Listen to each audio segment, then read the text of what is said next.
O ônibus urbano deu um solavanco sobre um buraco e Mirella apertou a bolsa nos joelhos. Era um reflexo, como se ela estivesse carregando algo frágil.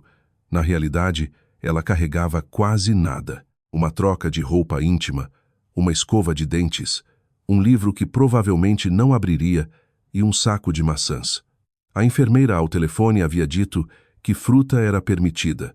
Era uma bolsa pequena, quase ridícula para onde ela estava indo. Para a cirurgia, para a anestesia, para a possibilidade de não acordar. Ela olhou pela janela. Colina verde no final de julho. As árvores cinzentas de ipê alinhadas na rua principal, desfolhadas até a última folha. As poças cobertas com uma fina camada de geada pela manhã e quebradas ao meio-dia. O cheiro de fumaça de lenha das chaminés das casas na periferia e o aroma de pão fresco da padaria na esquina. Mirella conhecia essa cidade de cor. Ela nasceu aqui, cresceu aqui, ensinava na escola de ensino fundamental há 10 anos. Conhecia cada rachadura no pavimento, cada quintal. Mas agora, olhando pela janela para as casas familiares, ela de repente sentiu algo como um adeus. Não dramático, não teatral, apenas silencioso e sereno. E se esta fosse a última vez? O cirurgião tinha sido um homem honesto. Ele não a assustou, mas também não ofereceu garantias vazias. Ele disse: "O tumor é benigno, mas uma operação é uma operação, e riscos sempre existem. Anestesia, complicações pós-operatórias." Ele olhou direto nos olhos dela, e ela o respeitou por isso. Embora naquele momento ela desejasse com todas as forças que ele tivesse mentido um pouco, o primeiro pensamento que veio a ela quando realmente caiu a ficha, não na mente, mas em algum lugar mais profundo, não foi sobre César, seu marido de 8 anos. Ela pensou na sua turma do 2º ano, de Benjamin, que finalmente havia começado a ler com fluência sem tropeçar, de Pietra, com seus cadarços eternamente desamarrados e língua afiada, de Davi, que havia chorado no primeiro dia de aula em setembro, e agora era o primeiro a correr para a sala toda manhã. Ela pensou em quem explicaria os tempos verbais para eles, quem esperaria Davi na porta. Isso dizia muito sobre seus 8 anos de casamento. Casada com César Moraes, um homem deslumbrante, que preenchia uma sala sem o menor esforço. Uma risada estrondosa, gestos expansivos, uma autoconfiança que uma Mirella mais jovem havia confundido com força. Sua mãe, Carmen, costureira com 30 anos de experiência e dedos cansados, havia lhe dito na época: "Cuidado, Mirella. Homens barulhentos muitas vezes são só barulhentos por fora." Mirella não escutou. Era jovem e achava que a mãe simplesmente não sabia como se alegrar pela felicidade alheia. A felicidade durou cerca de 1 ano e meio. Depois disso, as coisas não eram ruins. É importante entender que não havia brigas, não havia abuso, nada que ela pudesse contar às amigas para receber solidariedade total. Era outra coisa. Era a poltrona dele sempre no centro da sala de estar, como se colocada deliberadamente para ocupar o maior espaço possível. As coisas dela, de alguma forma, sempre acabavam empurradas para o lado. Seus livros na prateleira de baixo, seu casaco no gancho mais próximo da parede, seus planos para o fim de semana sempre um pouco menos importantes que os dele. Não era discutido. Simplesmente acontecia. Eles não tinham filhos. César dizia: "Não é o momento certo. Não tem dinheiro suficiente. Você ainda é jovem." Todo ano ele encontrava uma nova razão. No começo, Mirella acreditava nele. Depois parou de acreditar, mas continuou esperando. Esperou até que esperar se tornasse um hábito, e o hábito se tornasse o pano de fundo da vida dela. Nos últimos 2 anos, ele começou a chegar tarde em casa. Trabalho, dizia, reuniões, clientes. Ela não fazia perguntas, não porque temesse a resposta, embora houvesse um pouco disso, mas porque havia esquecido como exigir uma explicação. Acontece gradualmente, sem que você perceba. Um dia você decide não tocar no assunto porque está cansada. Outro dia porque não quer briga. E de repente você percebe que não pergunta nada há muito tempo, e isso se tornou a norma. Quando ela chegou em casa há 3 semanas com os resultados dos exames e contou a ele que precisava de cirurgia urgente, que o cirurgião insistia, César ergueu os olhos do celular, olhou para ela e disse: "Então faz a cirurgia. Está marcada, não é vida ou morte." Depois os olhos dele voltaram para a tela. Ela foi à consulta do cirurgião sozinha. Marcou o horário, foi, escutou, assinou os papéis sozinha. Fez a mala sozinha também. De manhã, chamou um táxi para ir até o ponto de ônibus, porque César havia saído ainda mais cedo. Uma reunião importante. Ela não chorou. Não chorava por causa dele há muito tempo. Simplesmente pegou a bolsa e saiu do apartamento. A clínica ficava no centro da cidade, um prédio de 3 andares dos anos 70, reformado por fora com revestimento moderno, mas por dentro ainda cheirava a tempo, linóleo, água sanitária e a luz fraca dos corredores. Mirella se apresentou na recepção, entregou os documentos e recebeu o número do quarto. A enfermeira, uma mulher mais velha com rosto bondoso e cansado, estava revisando os papéis quando de repente parou. Mirella Duarte, disse ela, um pouco constrangida. O crachá dela dizia Bruna Oliveira. Há um pequeno problema. Não temos quartos privativos disponíveis no momento. Você ficará em um quarto duplo. Já tem um paciente lá, um homem. Mas ele é muito... Ela pausou, procurando a palavra. Quieto. Ele prometeu não incomodar. Mirella olhou para ela. Tudo bem, disse. O que mais ela poderia dizer? Bruna soltou um suspiro de alívio, como se esperasse uma objeção, e entregou a ela a camisola hospitalar e a roupa de cama. O quarto ficava no 2º andar, no final do corredor. 2 camas, 2 mesinhas de cabeceira. Uma janela com vista para o pátio do hospital, onde havia um banco e um arbusto de roseira silvestre que havia perdido todas as folhas, deixando apenas os quadriláteros vermelhos nus. A cama perto da porta estava arrumada e vazia, esperando por ela. Na outra, junto à janela, um homem lia um livro. Não no celular, mas um livro de papel de verdade com a lombada gasta. Ele ergueu os olhos quando ela entrou. Meia-idade, cabelos escuros com grisalhos nas têmporas. Um rosto sereno, não frio, mas precisamente sereno. Um olhar direto sem aquela inquietação desconfortável que as pessoas têm quando você as pega em um momento pessoal. Ele olhou para ela de forma natural. Bom dia, disse ele. Bom dia, respondeu ela e começou a desfazer a mala. Eles se apresentaram. Ele era Otávio Lombardi. Ela era Mirella. Nada mais foi dito, e aquilo pareceu certo. Não houve constrangimento, nenhuma tentativa de preencher o silêncio. Ele voltou para o livro. Ela se acomodou na cama e ficou olhando para o teto. O teto era perfeitamente comum, branco, com uma pequena rachadura perto da janela que parecia um rio. Mirella ficou olhando para aquela rachadura e pensou: amanhã de manhã, eles vão me levar para a sala de cirurgia. Vão colocar uma máscara no meu rosto, pedir para eu contar até 10, e eu talvez nem chegue lá. O medo era físico, se instalava sob as costelas e às vezes subia até a garganta. Lá fora escureceu cedo. Era julho. Os quadriláteros da roseira ficaram quase pretos no crepúsculo. Ela não dormiu aquela noite. Não foi surpresa. Em casa, vinha dormindo mal há semanas, acordando às 3 ou 4 da manhã com uma ansiedade que não conseguia nomear direito.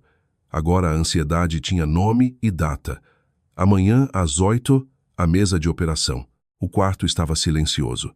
Lá fora, um carro passava de vez em quando, os faróis deslizando pelo teto. Otávio Lombardi estava deitado na cama dele.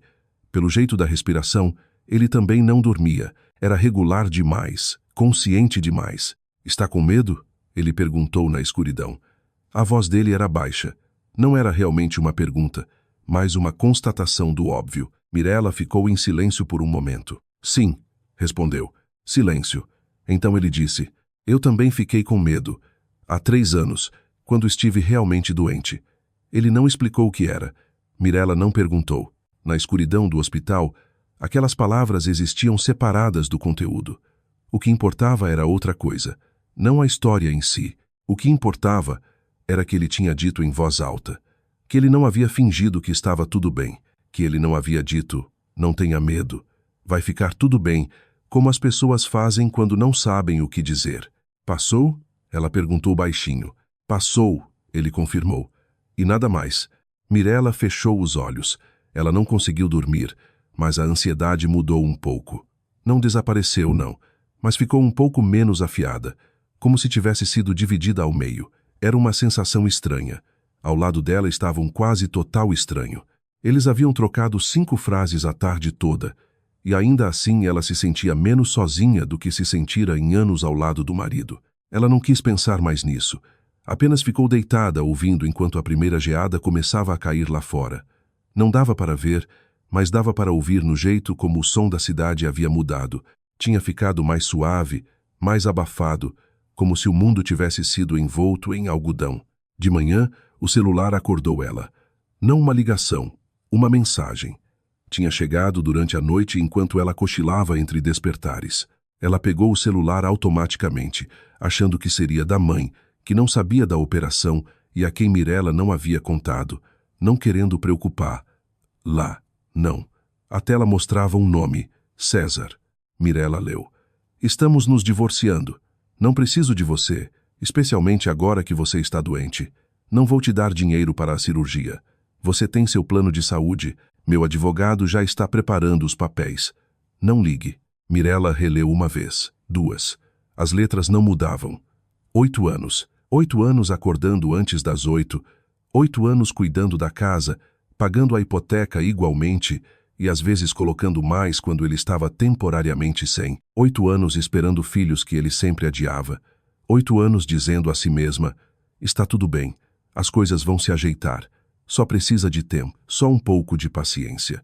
E agora, na véspera da cirurgia, uma mensagem de texto, não ligue. Ela não percebeu que estava chorando até a tela do celular embaçar e entendeu que as lágrimas já desciam silenciosamente pelo rosto. Então algo dentro dela se quebrou e ela não conseguiu parar. Os ombros tremeram. Ela apertou o celular contra o peito e se dobrou.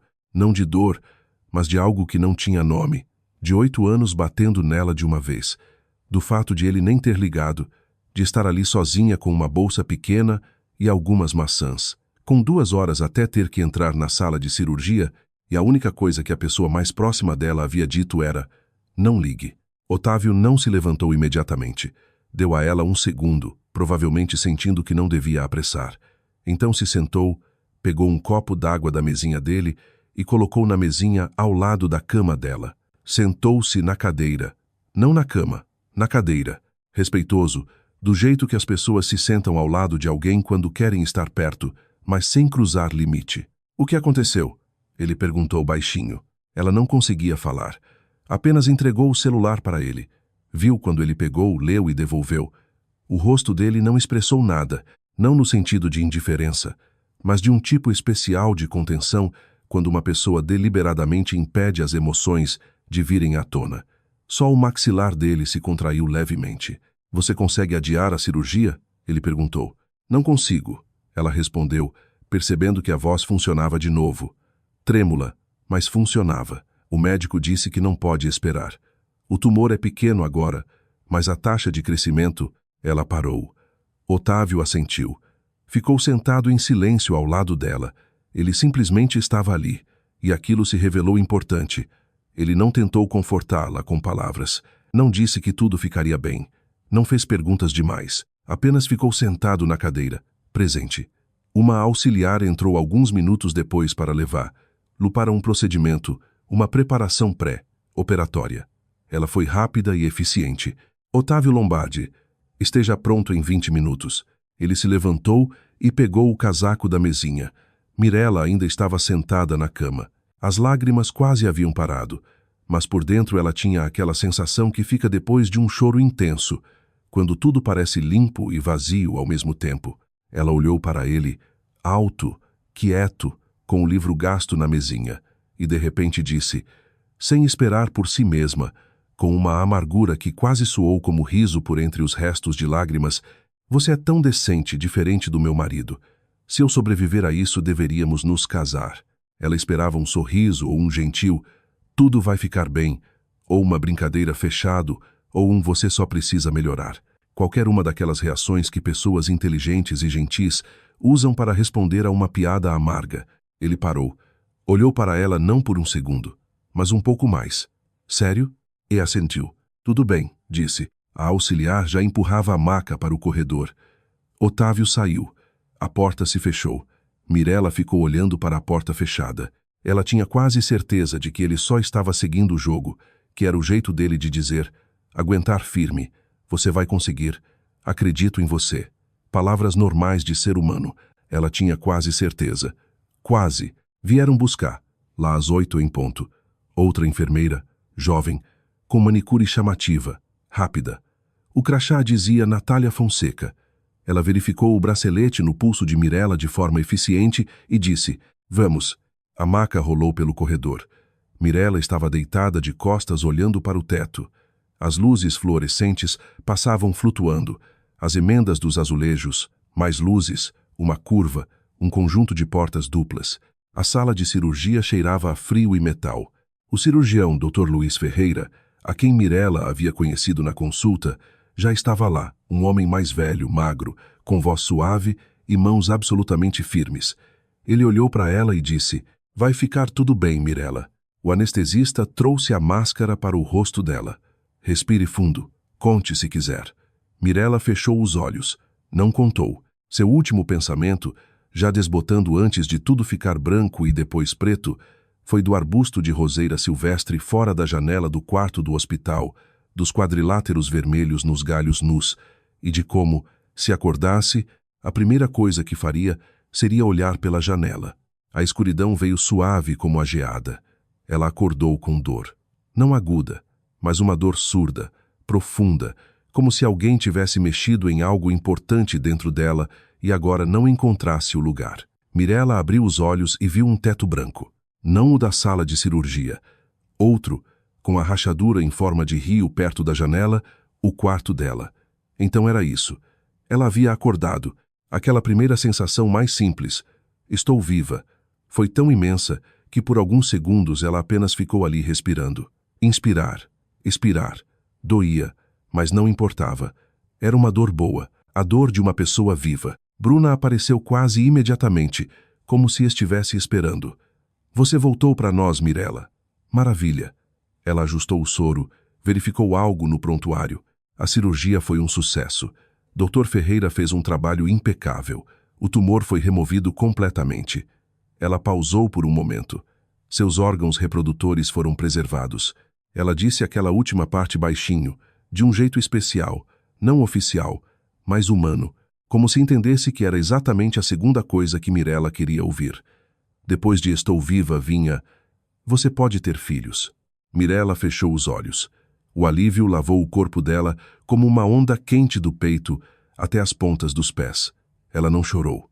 Apenas ficou ali respirando. Então pensou, e agora? A mensagem de texto não havia desaparecido. Estava no celular dela, na memória, em 8 anos que de repente se revelaram o que sempre haviam sido. Tempo perdido. Ela abriu os olhos e olhou para a cama ao lado. Eles haviam trazido Otávio de volta antes. A cirurgia dele estava marcada e tinha sido mais rápida. Ele estava deitado ali junto à janela, olhando para o céu cinzento de julho. Quando a maca de Mirella rolou para dentro do quarto, ele virou a cabeça. Como você está? Ele perguntou. Viva. Bom, disse ele simplesmente. E naquele bom curto, sem adornos, havia algo real, não educado. Ele realmente quis dizer bom. Mirella sentiu e se surpreendeu de como era fácil sentir. No primeiro dia, ela dormiu a maior parte do tempo. A anestesia saiu devagar, relutante, deixando para trás uma sonolência espessa e uma leve sensação de irrealidade. Otávio não a incomodou. Às vezes ela abria os olhos e via ele ou olhando pela janela ou apenas deitado com os olhos fechados. Ele estava presente sem palavras, sem barulho, sem aquela solicitude enjoativa que na verdade é sobre quem cuida e não sobre a pessoa ao lado. À noite trouxeram caldo para ela. Ela comeu metade. Você tem metade sobrando, disse Otávio de trás do livro. Eu sei, foi uma observação, não uma ordem. Eu sei a diferença, respondeu ela e terminou o caldo. Ele virou uma página. No dia seguinte, Natália apareceu. Mirella se lembrava dela, a mesma enfermeira que a havia levado para a cirurgia, rápida com a manicure chamativa. Agora ela entrou no quarto com o ar de quem tinha um trabalho a fazer e um pouco desagradável. Parou ao lado da cama de Mirella, olhando para ela com uma expressão indecifrável, não compassiva, mas avaliativa. Seu marido ligou, disse ela. Disse que vai passar no apartamento para pegar algumas coisas dele e que você não deve tentar ligar para ele. Mirella apenas olhou para ela. Tudo bem. Natália demorou um segundo a mais. como se esperasse uma reação diferente, depois saiu. Silêncio. Então Otávio largou o livro. Você conhece seu marido, ele afirmou. Não era uma pergunta, era uma constatação. Mirella não respondeu de imediato. Olhou para o teto e pensou que César tinha estado nessa clínica há cerca de um mês. Ela se lembrava agora. Ele havia dito que era a trabalho, supostamente negociando com o fornecedor de equipamentos médicos. Ele vendia algo assim há um ano. Ela não entrava nos detalhes. Ele disse que tinha estado aqui 2 vezes. As peças do quebra-cabeça se encaixaram sozinhas sem esforço. Uma peça caiu no lugar e a imagem ficou clara. Acho que sim, disse Mirella com voz neutra. Otávio não acrescentou mais nada. Foi o certo a fazer. Bruna passou na ronda habitual perto do meio-dia. Injeções, pressão arterial, algumas anotações no prontuário. Ela era meticulosa e detalhista. O tipo de enfermeira que nunca misturava nada e não colocava vírgula no lugar errado. Mirella já havia começado a sentir algo como confiança por ela. Depois de dar a injeção, enquanto guardava a seringa, Bruna de repente parou. Olhou para Mirella, depois lançou um olhar rápido, quase culpado, para Otávio e depois de volta para Mirella. Mirella, começou ela com cautela. Você sabe quem está no quarto com você? Mirella olhou para a cama ao lado. Otávio folhava o livro com o ar sereno de quem não ouve a conversa. Embora num quarto tão pequeno fosse impossível não ouvir. Senhor Lombardi, disse Mirella. Otávio Lombardi, você não entende. Bruna baixou a voz para quase um sussurro. Embora o sussurro fosse totalmente inútil. Ele é aquele senhor Lombardi, o dos imóveis comerciais em vários estados, a empresa de tecnologia em São Paulo. E sabe-se lá o que mais em Porto Alegre. Ele é um dos homens mais ricos de toda a região. Dizem em São Paulo. Veio uma voz calma da cama junto à janela. A enfermeira calou-se. Otávio baixou o livro para o colo e olhou para ela não com hostilidade, apenas calmamente direto. Obrigado, disse ele. Foi um relatório muito completo. Bruna corou, murmurou algo para si mesma, recolheu a bandeja e saiu mais rápido do que havia entrado. Mirella olhou para Otávio. Ele abriu o livro novamente. Você ouviu isso? Disse ela. Sim, e nada. Ele virou a página. É só informação. Naquela noite, ela finalmente perguntou. Eles haviam se acostumado a conversar no crepúsculo, quando o burburinho no corredor diminuía e a luz do quarto ficava mais fraca. Lá fora, os últimos reflexos cinzentos do curto dia de julho se apagavam. Aquele horário do dia parecia propício à honestidade. Por que você está aqui? Mirella perguntou. Nessa clínica, nessa cidade? Você poderia. Eu sei. Ele assentiu. O Dr. Luiz Ferreira é o melhor cirurgião do país para aderências. Ele saiu de São Paulo há alguns anos e se recusa a voltar.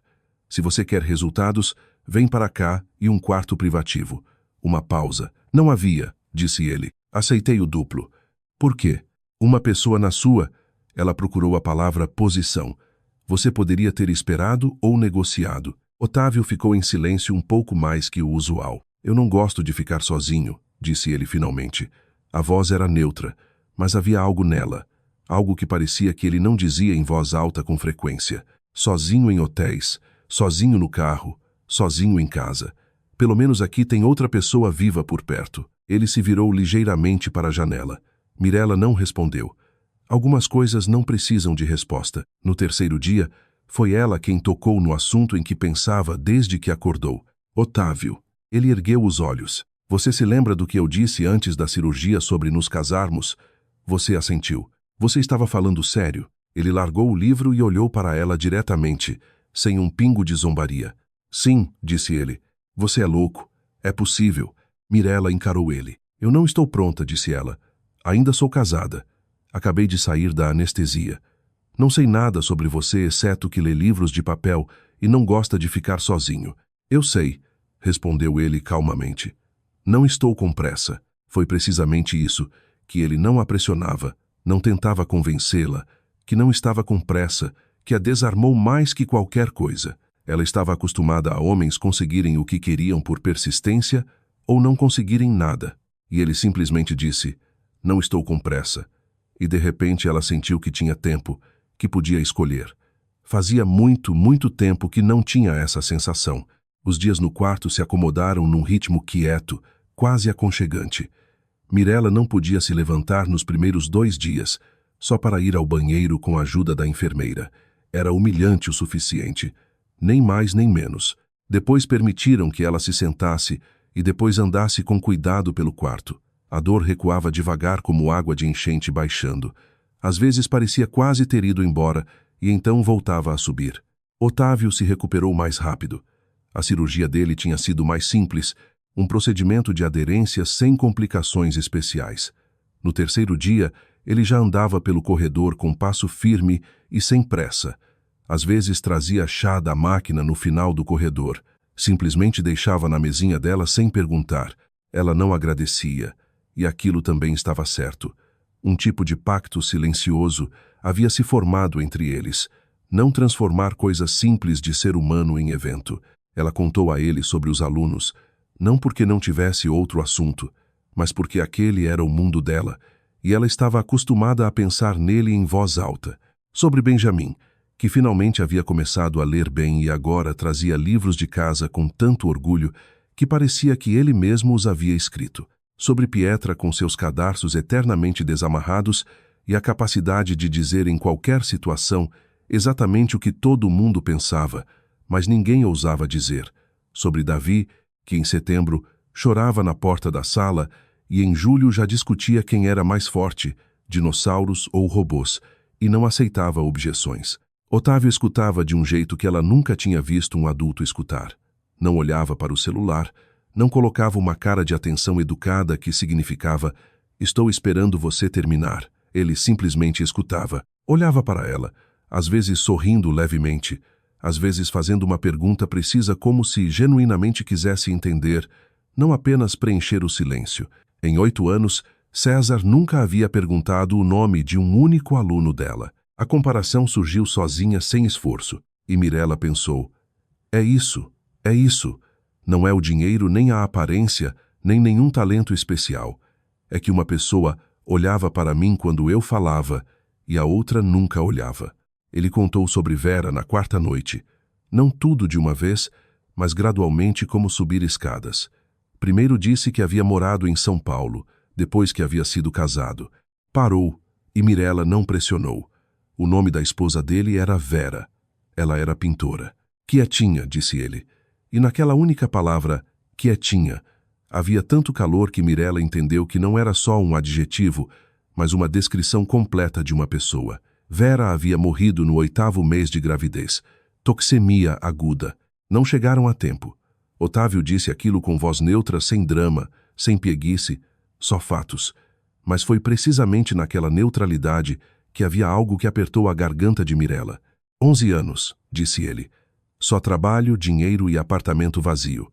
Aprendi a viver no silêncio, mas não a gostar dele. Mirela não disse, sinto muito. Sinto muito é para si mesmo expressar o próprio desconforto com a dor alheia.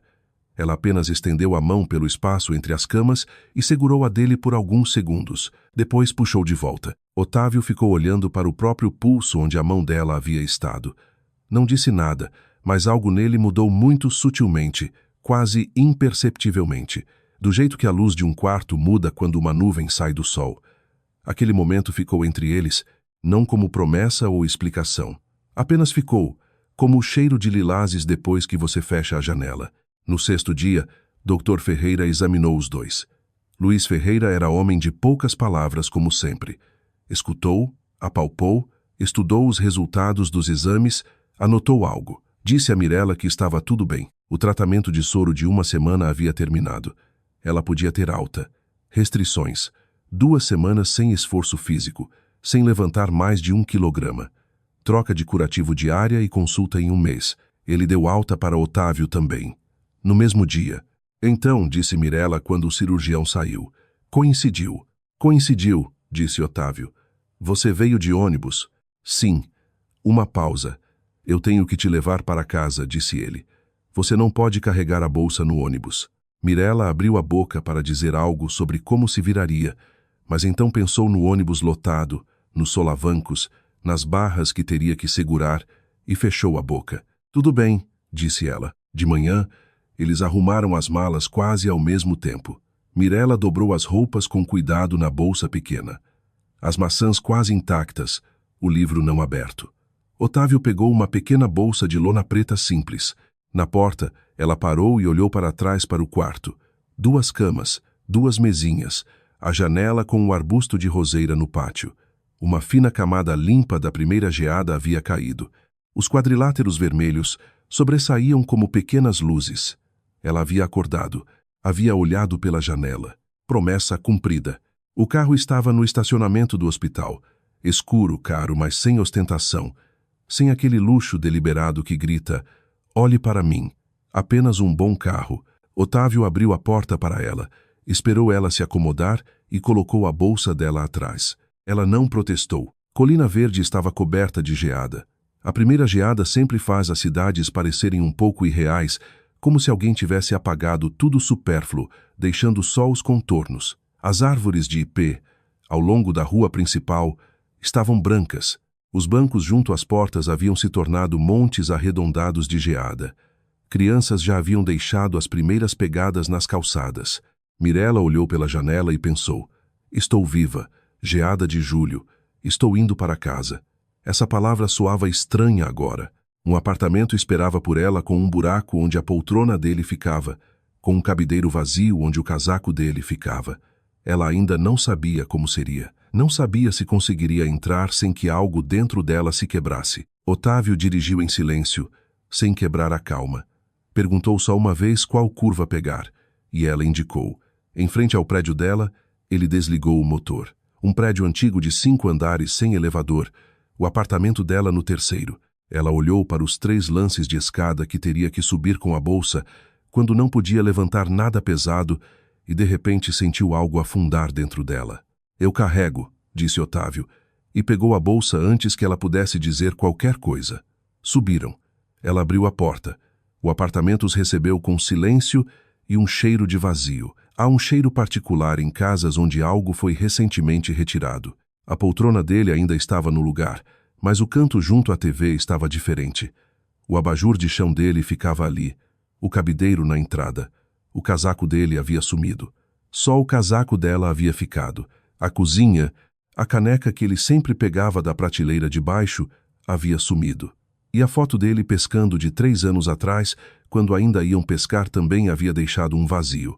Não nas coisas, mas no hábito, nos 8 anos de presença diária de uma pessoa que não a amava como deveria, mas que ainda estava presente. Mirella ficou no meio da sala de estar.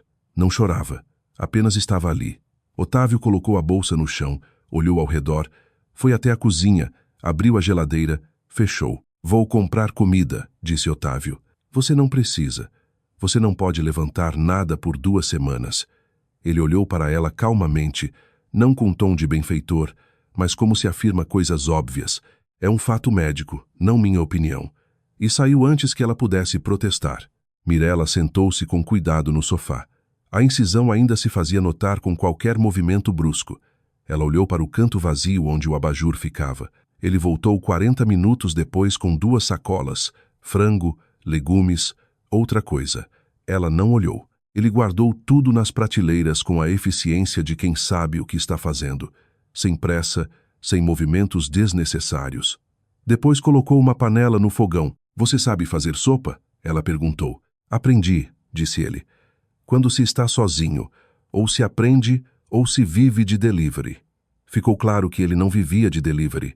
O cheiro de caldo de galinha encheu o apartamento devagar e sólido como luz, enchendo um quarto depois de uma longa escuridão. Um cheiro quente, vivo. Mirella, sentada no sofá, observava pela porta da cozinha aberta enquanto um homem que mal conhecia mexia a sopa na panela dela e de repente percebeu que uma lágrima descia pela bochecha. Não de tristeza, não pela mensagem de texto, não pelos 8 anos, não pelo canto vazio, simplesmente porque alguém havia chegado e feito sopa para ela. Ela limpou rapidamente a bochecha e se virou para a janela, onde já escurecia, e a primeira geada jazia, lisa e pura como uma página em branco. Ela precisava pensar no que viria a seguir. O divórcio, os papéis, o apartamento, o emprego, tudo aquilo estava à frente, grande, complicado, exaustivo. Mas primeiro havia a sopa e esse homem ao lado dela que não tinha pressa e não exigia nada.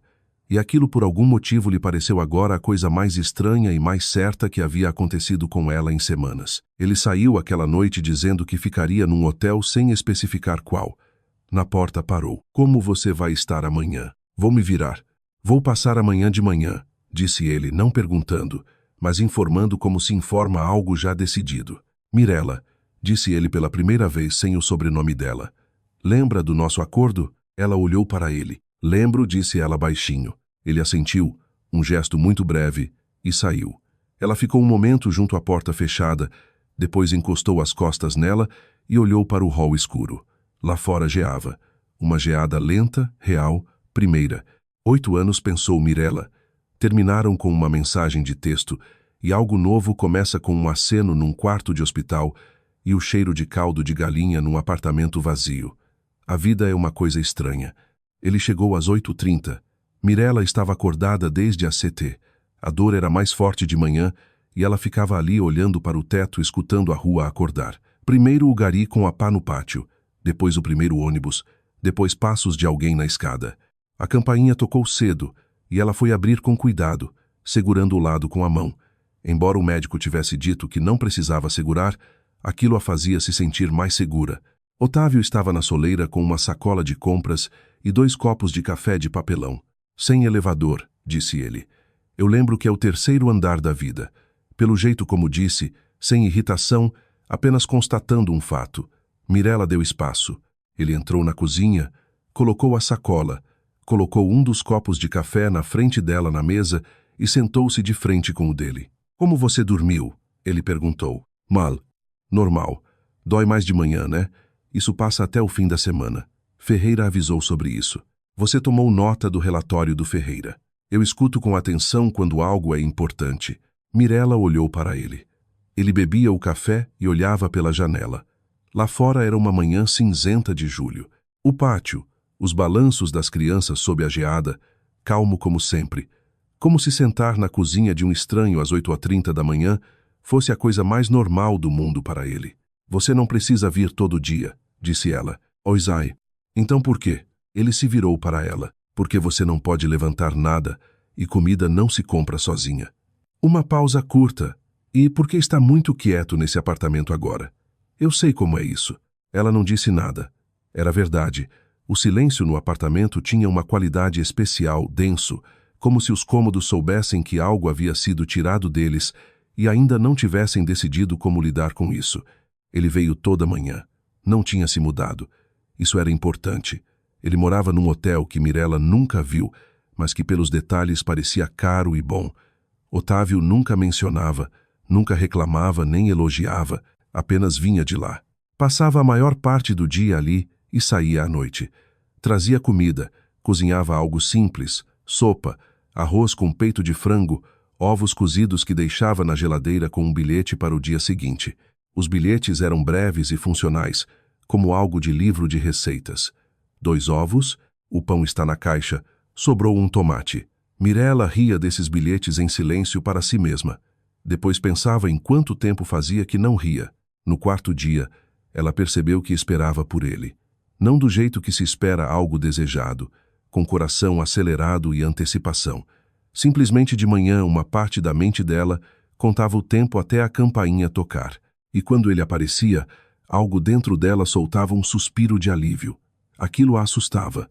Ela ainda era casada, e a cabeça dela era uma bagunça. O cansaço depois da cirurgia, o vazio no apartamento, um divórcio que nem havia realmente começado. Ela não tinha força nem direito de analisar o que era aquilo, aquela espera. Proibiu-se de pensar nisso e se concentrou em outra coisa, na escola, em como em 3 semanas, se tudo corresse bem, estaria de volta à sala de aula. Ficava se perguntando se Davi ainda fazia as discussões sobre dinossauros e robôs. Percebeu que precisava pedir à colega Nádia para trazer os cadernos da turma para corrigir, já que não podia carregar nada. Ligou para Nádia naquele mesmo dia. Nádia veio pessoalmente com os cadernos, um pote de comida quente e tanto fofoca da escola, para contar que Mirella passou 1 hora rindo e mal sentiu a dor. Otávio chegou naquele dia justo quando Nádia estava saindo. Eles se cruzaram na porta. Nádia mandou uma mensagem depois. Mirella, quem é aquele? Mirella respondeu. Um companheiro de quarto do hospital. Nádia escreveu. Entendi. E aquela resposta continha tanto que Mirella guardou o celular e fingiu que não havia recebido a mensagem. César ligou no 5º dia. Mirella estava sentada junto à janela com um livro que finalmente havia aberto, o que havia levado para o hospital e não tocara. O número dele apareceu na tela e ela ficou olhando para ele por alguns segundos. Por 8 anos, aquele número significava marido. Agora significava outra coisa para a qual ela ainda não havia encontrado palavra. Atendeu o telefone. Mirella. A voz dele soava como a de pessoas que já atribuíram os papéis na conversa.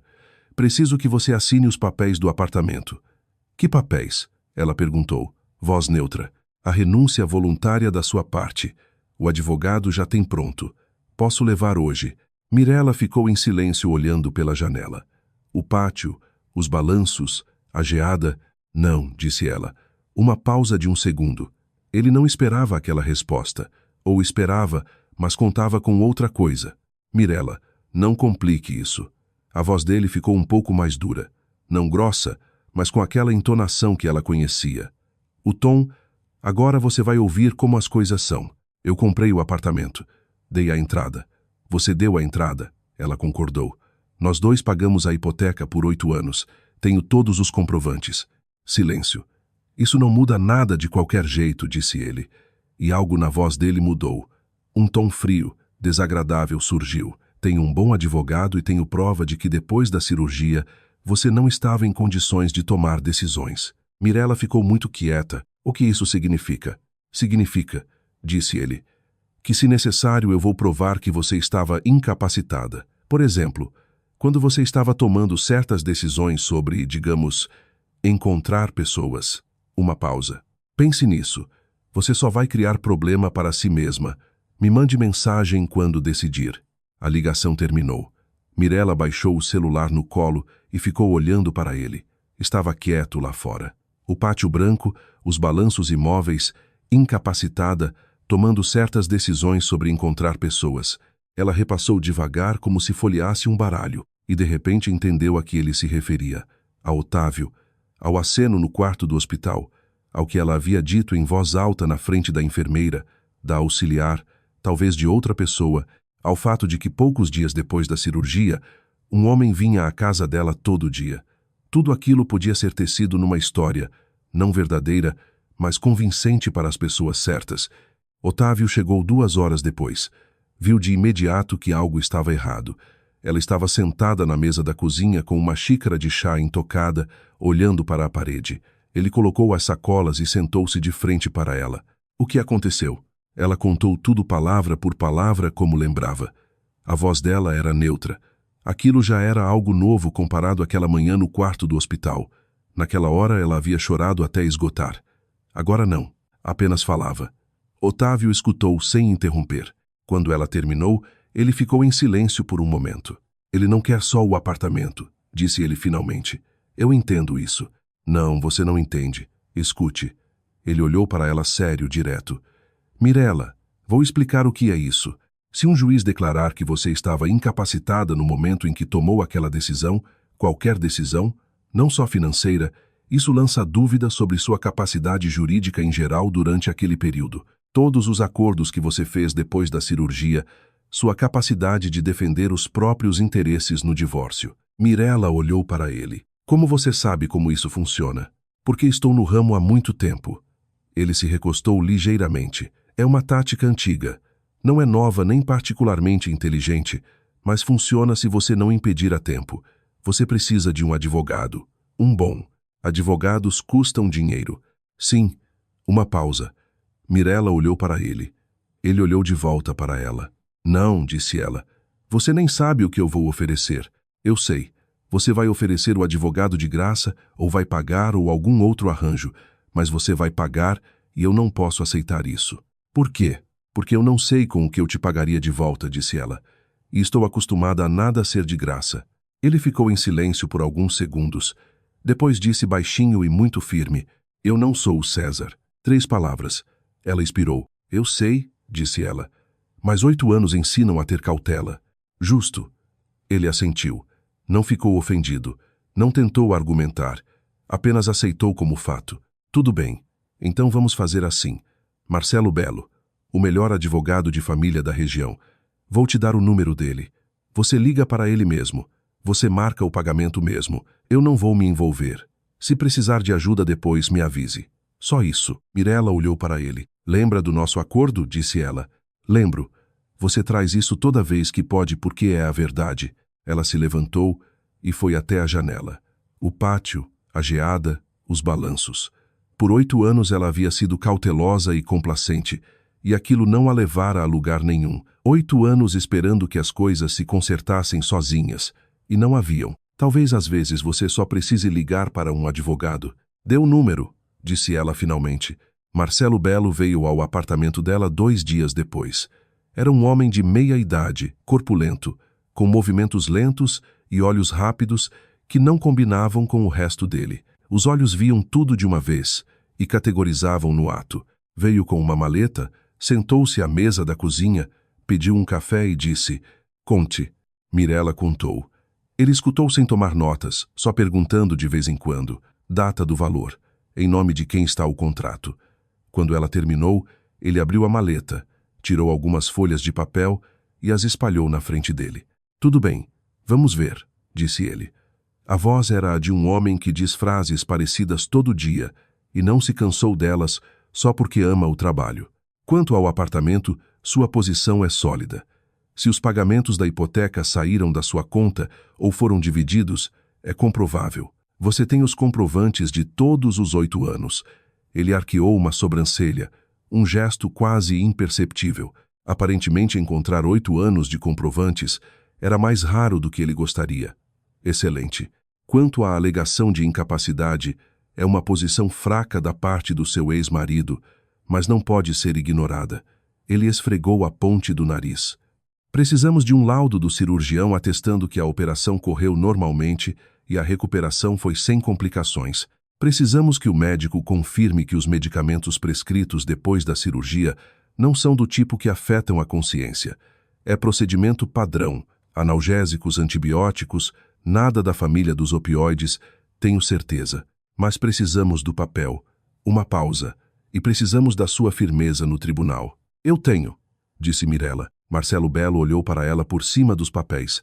Assentiu levemente do jeito que se assente quando alguém diz o que você esperava, mas ainda é bom ouvir. Bom, disse ele, então vamos trabalhar.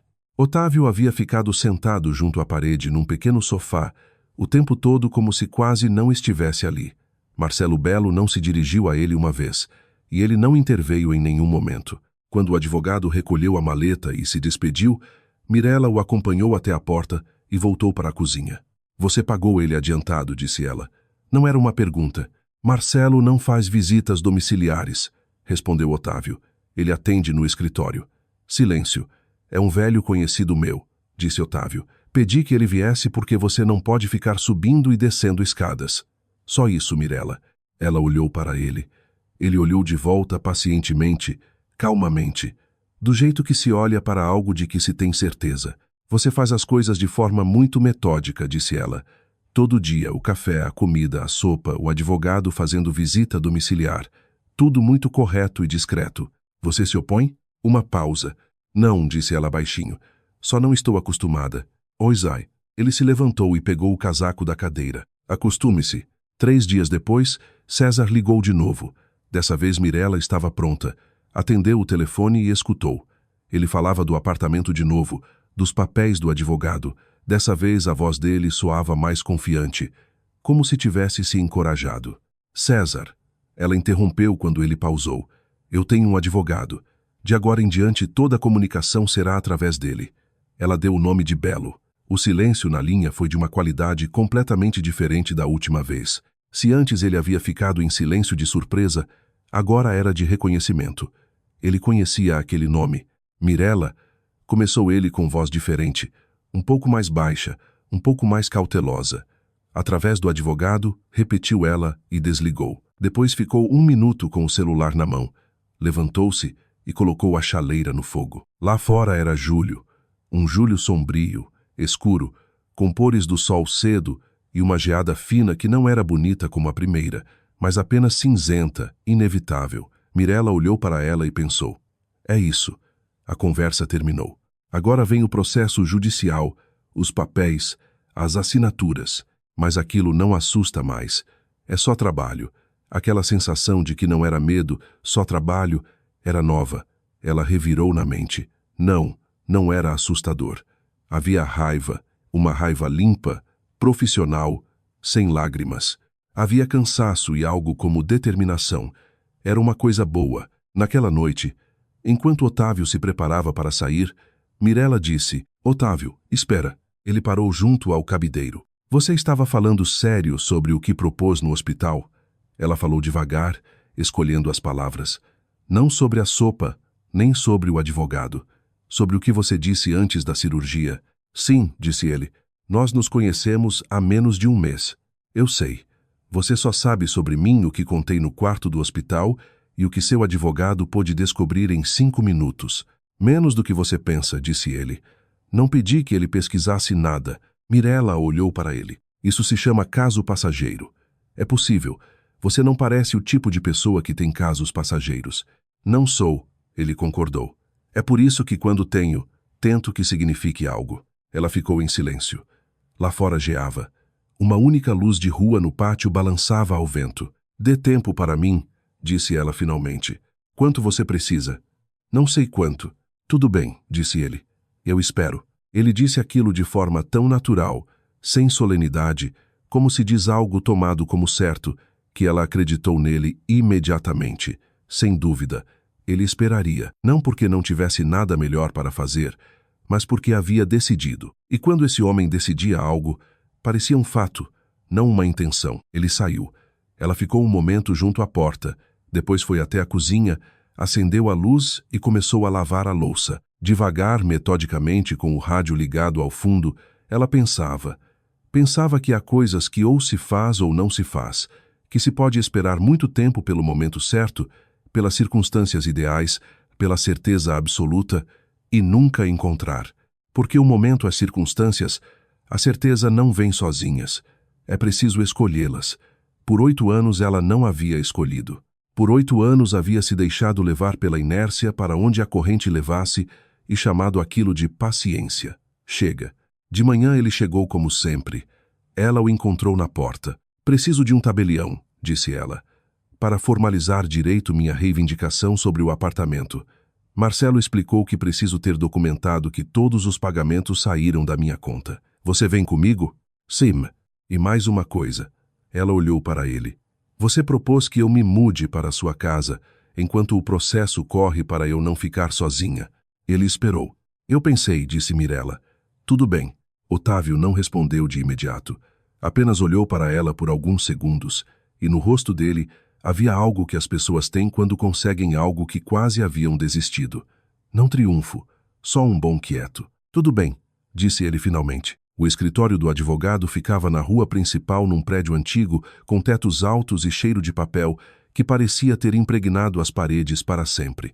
O tabelião, uma mulher de 50 e poucos anos com óculos, e o ar de quem vê histórias de vida das pessoas na versão documental todo dia, estudou os papéis de Mirela metodicamente e sem palavras extras.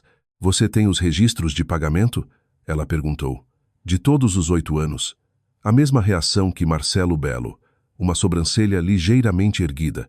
Seu ex-marido já protocolou o pedido de partilha. O advogado dele entregou. Ele pede 50%. A tabeliã tirou os óculos, limpou, colocou de volta. Sua posição é sólida, disse ela. Se tudo o que está escrito aqui for confirmado pelos documentos, ela apontou para os papéis de Mirela. O juiz provavelmente decidirá a seu favor, mas prepare-se para que seu ex saiba disso e possivelmente tente escalar a situação. Estou preparada, disse Mirela. A tabeliã olhou para ela de novo por cima dos óculos, um olhar breve e avaliador. Vejo que sim, disse ela. Otávio havia ficado sentado junto à parede, o tempo todo lendo algo no celular. Não interveio, não comentou, não verificou se ela estava fazendo tudo certo. Estava apenas ali como algo confiável está por perto, algo que você não olha o tempo todo, mas sabe que existe. Quando saíram para a rua, havia parado de gear. O céu estava branco, baixo, céu de julho. Está com fome? Perguntou Otávio. Sim. Então vamos.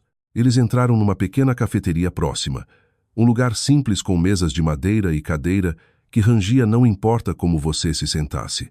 Pediram chá e alguns doces. Otávio olhou pela janela. Mirella olhou para ele. Você está calmo, disse ela. Eu tento ser. Não, sério, você nunca fica nervoso. Eu fico nervoso. Ele se virou para ela. Só não aparece. E agora uma pausa um pouco agora, disse ele, porque você acabou de concordar em se mudar e agora estou pensando se sei viver com alguém no mesmo espaço o tempo todo. 11 anos criam um hábito. Mirella olhou para ele. Você acabou de me dizer a verdade. Eu tento dizer a verdade quando é apropriado e quando não é, fico quieto. Ela assentiu e pegou a xícara. Bom, aqui vai a minha verdade, disse ela. Eu não sei como isso vai terminar. Ainda não sou divorciada. Tenho um processo pela frente e acabei de sair de uma sala de cirurgia. Estou vivendo do seu café e dos seus bilhetes sobre ovos na geladeira, e isso tudo é um pouco louco. Sim, ele concordou olhando para a xícara. Mas ao seu lado eu não tenho medo. É estranho porque eu deveria, mas não tenho. Otávio não disse nada, apenas olhou para ela. Sério? Em silêncio. Depois serviu mais chá para ela do pequeno bule que a garçonete havia trazido. Foi a resposta dele. Ela aceitou. Lá fora da cafeteria, Colina Verde vivia seus últimos dias de julho. Cinzento, frio, com árvores de ipê nuas e uma geada fina que não tinha pressa. A cidade que Mirella conhecia de cor, cada rachadura, cada quintal. E naquela cidade, naquela cafeteria com a cadeira rangente, algo começava a mudar devagar. Não por fora, por dentro. Levaria tempo, mas agora ela tinha tempo. O apartamento de Otávio ficava no centro de Colina Verde, no segundo andar de um casarão antigo que havia sobrevivido à era pós-guerra e aos anos 90 e agora estava com telhado novo e paredes grossas antigas, tetos altos, pisos de taco rangentes. 3 janelas davam para a rua principal. Era mobiliado de forma simples, não ostentatória, mas funcional do jeito que pessoas que precisam de um lugar para trabalhar, não para exibir, mobiliam suas casas. Havia livros por toda parte em prateleiras em fileiras organizadas, sem a bagunça artificial criada para mostrar. Livros reais de um leitor real, lombadas gastas, alguns com marcadores, outros claramente relidos mais de uma vez. Mirella passou o dedo neles enquanto ele mostrava o apartamento. Livros técnicos, história, alguns romances, alguns autores estrangeiros. Numa prateleira separada, 3 livros de arquitetura e um fino sem título na lombada. O que é isso? Ela perguntou. Desenhos da Vera, disse ele curto. Mandei encadernar. Mirella puxou a mão da prateleira. 2 quartos. Isso também era importante. Um para ele, um para ela com lençóis limpos na cama e um armário vazio que ele havia esvaziado antes. Uma cafeteira cara na cozinha, mas nada supérfluo. Nenhum prato decorativo, nenhuma flor artificial, nenhum dos pequenos detalhes que fazem um espaço virar lar. Havia função, mas não calor, como se o homem soubesse organizar trabalho, mas tivesse esquecido como organizar vida. Mirella colocou as coisas no armário, colocou os livros na mesinha de cabeceira. Depois foi até a cozinha e viu no parapeito da janela estreito, mas ensolarado mesmo em julho, um espaço vazio. Posso? Ela perguntou. Trazer minha gerânio. Eu tenho em casa. Comprei faz um tempo. É bem resistente. Otávio olhou para o parapeito, depois para ela. Claro, claro. Eles trouxeram o vaso. No dia seguinte, Nádia da escola concordou em passar no apartamento de Mirella e pegar uma pequena gerânio num vaso de terracota com uma flor aberta e vários botões. Mirella colocou no parapeito, moveu um pouco para pegar mais luz e voltou para o quarto. Otávio estava no escritório trabalhando na hora. À noite, enquanto tomavam chá na cozinha, ela viu o olhar dele demorar no vaso por um bom tempo, alguns segundos a mais do que se costuma olhar para um objeto. Ele não disse nada, apenas olhou, e naquele olhar havia algo muito quieto. Ela decidiu não perguntar. Viver juntos se construiu em pequenos choques de hábito. Otávio tinha o hábito de acordar às 6h30 e trabalhar 1 hora antes do café da manhã em silêncio no escritório com a porta fechada. No começo, Mirella não sabia disso. Um dia às 7h30 ela bateu na porta para perguntar se tinha café. A porta abriu. Ele olhou para ela com a expressão de alguém que acabara de ser puxado das profundezas. Não irritado, só como se estivesse em outra margem. Desculpe, disse ela. Tudo bem, disse ele. Só não consigo mudar de marcha rápido. Você podia ter me dito. Eu podia. Não estou acostumado a explicar minha rotina porque não tinha ninguém para explicar. Uma pausa. Se eu disse, eu podia. Daquela manhã em diante ela teve sua própria hora. Durante aquele tempo ela lia na cozinha ou apenas ficava com o café junto à janela, a gerânio no parapeito, a rua abaixo com os poucos passantes de inverno. Às 7h30 ele saía e eles tomavam café da manhã juntos. Virou um ritual não declarado. Simplesmente aconteceu assim e nenhum dos dois mudou. Mirella, por sua parte, tinha o hábito de pensar em voz alta baixinho, mas quando algo ocupava a mente dela, ela às vezes verbalizava. Interessante. Por que eles decidiram isso? Ah, não, isso não está certo. Deveria ser feito de outro jeito. Que curioso. No começo, Otávio nem sempre entendia se ela falava com ele. Uma vez ele perguntou, você está falando comigo? Com ninguém. Ela explicou. Eu só penso em voz alta assim. Incomoda você? Ele pensou. Não, vou me acostumar. E se acostumou mais rápido do que ela esperava. Começou a responder breve e precisamente, às vezes com uma pergunta que mudava o pensamento dela numa direção inesperada. Acabou sendo uma coisa inesperadamente boa ter alguém ao lado que não só ouve as palavras, mas pensa junto. César nunca pensava com ela. Ele sempre pensava por ela ou em direção completamente diferente. Marcelo Belo ligou na 3ª semana de julho. A voz dele era neutra. Ele era um homem de vozes neutras e formulações precisas. Mas atrás daquela neutralidade, Mirella sentiu uma nota de aviso. Mirella, preciso te ver hoje se possível. Tem informação nova no caso. Ele chegou à tarde de novo com a maleta e de novo sentou-se à mesa da cozinha. Otávio estava por perto. Dessa vez sentou mais perto, não junto à parede. Marcelo abriu a maleta e colocou várias folhas na frente de Mirella, seu ex-marido e a certa. Natália Fonseca protocolaram uma petição conjunta, disse ele, para que você seja reconhecida como tendo capacidade jurídica limitada durante o período pós-operatório. Os fundamentos que alegam são que você estava sob influência de medicamentos que impediram você de tomar decisões conscientes. Mirella olhou para os papéis. Natália, disse ela, acertar. Fonseca é pessoal de saúde. Isso fortalece a posição deles. O depoimento de uma pessoa com status profissional é percebido de forma diferente pelo tribunal do que o de um particular. Marcelo tirou os óculos, limpou, colocou de volta. Eles também apontam, e cito, um envolvimento romântico precipitado e a intenção de casar com uma pessoa pouco conhecida durante o período de reabilitação como evidência de comportamento inadequado. Silêncio. Eles estão falando de nós, disse Mirella. Sim. Otávio olhava para os papéis. O rosto dele estava calmo, mas com aquela tensão no maxilar que Mirella havia aprendido a ler. O que precisamos? Ele perguntou. Precisamos de várias coisas, disse Marcelo Belo. O laudo do Ferreira com descrição completa da reabilitação nós temos. Eu pedi. A lista dos medicamentos prescritos com laudo farmacológico, atestando que não pertencem à classe que afeta a decisão, também está pronto. Ele pausou. O principal problema é Fonseca. Se ela testemunhar como profissional de saúde sobre sua condição na clínica, o juiz pode acreditar nela. Precisamos ou desacreditar o depoimento dela ou apresentar evidência mais forte do lado oposto. Bruna, disse Mirella. Bruna Oliveira. Marcelo ergueu os olhos. Você falou com ela? Ela era nossa enfermeira.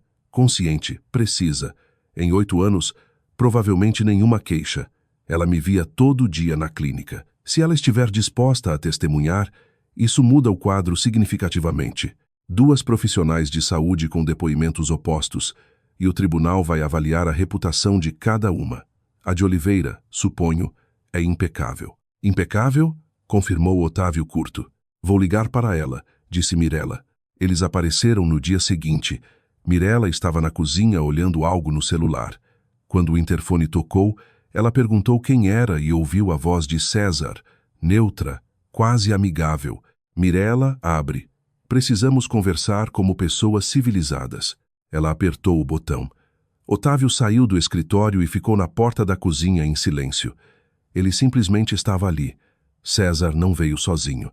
Natália vinha um pouco atrás, segurando o braço dele ostensivamente com uma expressão que dizia: aqui estamos. Olhem, estamos juntos e não nos importamos. César havia mudado nas últimas semanas. Não fisicamente, mas havia algo novo na postura dele, algo forçado. As costas muito retas, o olhar muito confiante. Bonito apartamento, disse ele olhando ao redor. Caro, o que você quer? Disse Mirella. Ele se virou para ela e sorriu largo, quase alegre. E aquela alegria era a pior parte, porque não era real. Mirella sabia depois de 8 anos. Mirella, você é uma mulher inteligente. Ele falou baixinho, como se fala com alguém que ainda não entendeu, mas está prestes a. Assine a renúncia do apartamento e nós abandonamos tudo isso, sem tribunal, sem bagunça. Esquecemos e seguimos nossos caminhos, e você retira também a petição de incapacidade. Claro, para que precisamos disso se podemos resolver amigavelmente? Natália estava um pouco afastada, olhando não para Mirella, mas para um ponto indeterminado com a expressão de quem faz algo em que já não acredita totalmente. Mirella olhou para os dois. Era estranho. Ela esperava que algo dentro dela se apertasse. Raiva, dor ou ao menos humilhação, pelo fato de ele estar ali no apartamento de outra pessoa sorrindo. Nada se apertou. Ela sentiu apenas uma fadiga serena, quieta, como o cansaço depois de uma longa viagem que finalmente terminou. Saiam, disse ela. O sorriso de César não desapareceu. Só congelou um pouco. Mirella. Ela olhou direto para ele. De agora em diante a comunicação é através do advogado. Você sabe quem ele é? Saiam. Natália puxou o braço dele. Ele demorou um segundo a mais por inércia, porque sair assim não fazia parte do plano. Depois se virou e saiu. A porta fechou. Mirella ficou no hall. Depois expirou devagar e foi até a cozinha. Serviu um copo d'água e bebeu. Otávio não disse nada. Apenas colocou uma xícara e um chá recém-feito na frente dela. Naquela noite eles estavam sentados na cozinha. Otávio explicou em voz baixa, sem palavras extras, do jeito que se explica coisas que você entende. Bom, você entende o que eles realmente querem? Não é só o apartamento. Eu estive pensando, se o tribunal declarar que você tinha capacidade limitada durante aquele período, todas as decisões que você tomou são colocadas em dúvida. Seus direitos de propriedade no divórcio, sua capacidade de defender os próprios interesses. Uma pausa e algo mais. Nosso casamento, se acontecer, também seria questionado. Mirella olhou para ele. Mas nós ainda não somos casados. Ainda não. Ele olhou para ela calmamente, direto. Eles querem fechar essa porta antes para deixar você sem ferramentas e sem alavanca ao mesmo tempo. E se nós protocolarmos o pedido agora, eles vão dizer você me manipulou. Vão. Marcelo sabe. Eu também. Então qual é o sentido? Otávio ficou em silêncio. Não pelo processo, disse ele finalmente. Por nós. Mirella olhou para ele. Ou você ainda não tem certeza? Ele perguntou não como desafio, mas como pergunta sincera. Ela pensou de verdade, pensou, não rápido, não por inércia, sobre o que havia acontecido desde aquela manhã de julho no quarto do hospital, sobre o aceno que ela não havia levado a sério, sobre os bilhetes sobre ovos, sobre a gerânio no parapeito que ele olhava mais do que deveria, sobre como ele escutava ela, sobre a mão que ela havia segurado no escuro e como ele havia olhado para o pulso depois. Tenho certeza, disse ela baixinho. Ela não dormiu aquela noite. Havia se tornado um hábito, não doloroso como antes, só do jeito que as coisas eram.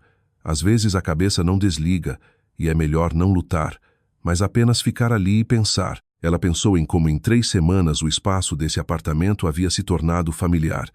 Como ela já conhecia o rangido do taco no corredor, onde pisar e onde não.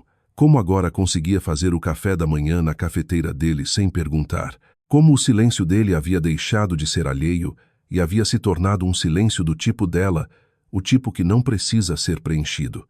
Estava quieto atrás da parede. Ela não sabia se ele dormia ou não. Levantou-se e foi até a cozinha. Ele estava lá sentado à mesa com uma caneca, olhando para a janela escura. Lá fora era julho, um julho sombrio, sem geada aquela noite. Só a luz da rua na esquina, balançando ao vento. A luz balançava de um lado para o outro na cozinha. Otávio ergueu os olhos. Não se surpreendeu. Mirella sentou-se de frente para ele. Ficaram em silêncio por um longo tempo.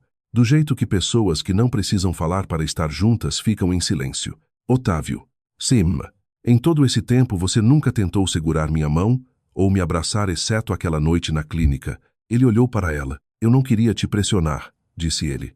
E se eu te disser que quero que você segure minha mão? Silêncio. A luz da rua balançava. Um feixe de luz cruzou o rosto dele por um segundo, e depois escuridão de novo. Otávio estendeu lentamente a mão pela mesa, palma para cima. Mirella colocou a dela por cima. Ficaram assim por um longo tempo. Ela não contou quanto, mas foi um longo tempo. A chaleira no balcão esfriou. A luz da rua balançava. Júlio seguia seu curso.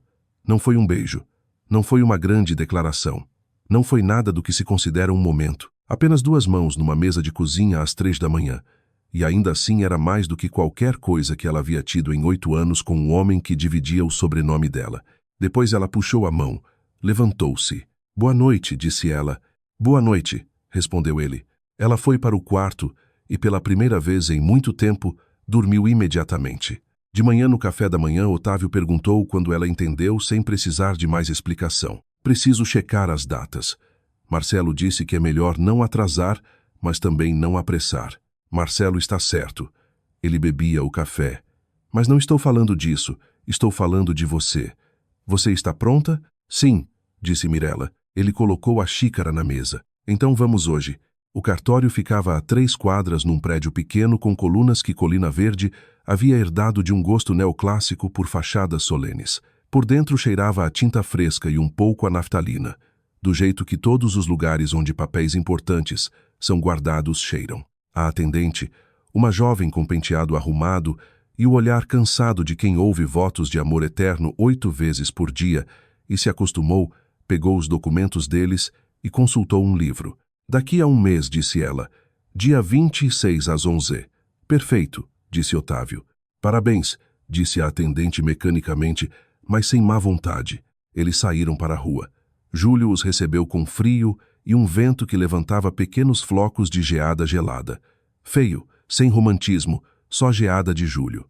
Mirella levantou a gola do casaco. Otávio estava ao lado dela. Perto da entrada, uma senhora idosa havia montado uma mesa dobrável. Vendia sementes de girassol torradas e cones de papel enrolados num chale de lã enorme. Otávio parou, comprou 2 cones e deu um para Mirella. Ficaram na calçada comendo sementes de girassol, do jeito que as pessoas comem sementes de girassol em cidades do interior no inverno. De pé, sem pressa, apenas estando. Nós acabamos de marcar uma data no cartório, disse Mirella. Sim, enquanto tem um processo sobre minha sanidade. Sim, é absurdo. Um pouco. Ela olhou para ele, para o rosto sério dele, para o cone de sementes na mão dele, para como ele apertava os olhos contra o vento, e começou a rir. Não baixo, não contido, mas de verdade, inesperadamente para si mesma. O riso explodiu, e não queria parar por causa do absurdo, por causa das sementes, por causa de como tudo devia parecer de fora. 2 adultos de pé, numa calçada de julho com cones de papel, tendo acabado de marcar data para se casar no meio de um processo judicial sobre a sanidade de um deles. Otávio olhou para ela e algo apareceu nos cantos dos olhos dele. Não riso, não. Algo mais quente. O quê? Ela perguntou quando parou de rir. Nada, disse ele. Só faz tempo que não ouvia. Ouvir o quê?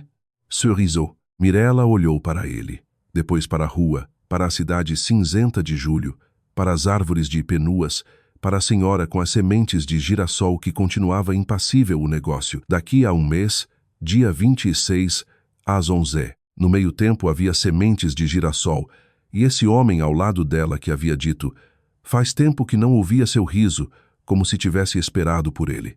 Era estranho, era bom, era real. Marcelo Belo ligou à tarde. Falei com Oliveira, disse ele. A voz dele tinha um tom especial, o que ele provavelmente usava quando um caso começava a se encaixar. Ela topou. Mais ainda, ela disse que tem algo que devemos saber, não pelo telefone. Vamos nos encontrar amanhã. Mirella desligou e foi até o corredor. Otávio estava na porta do escritório. Ele havia ouvido. Amanhã, disse ela. Amanhã, repetiu ele. Vai ficar tudo bem. Mirella olhou para ele. Você está dizendo isso porque acredita ou para eu não me preocupar? Por ambos os motivos. respondeu ele sério. Ela assentiu e foi para o quarto. Na porta parou. Otávio. Sim. Aquele livro na prateleira.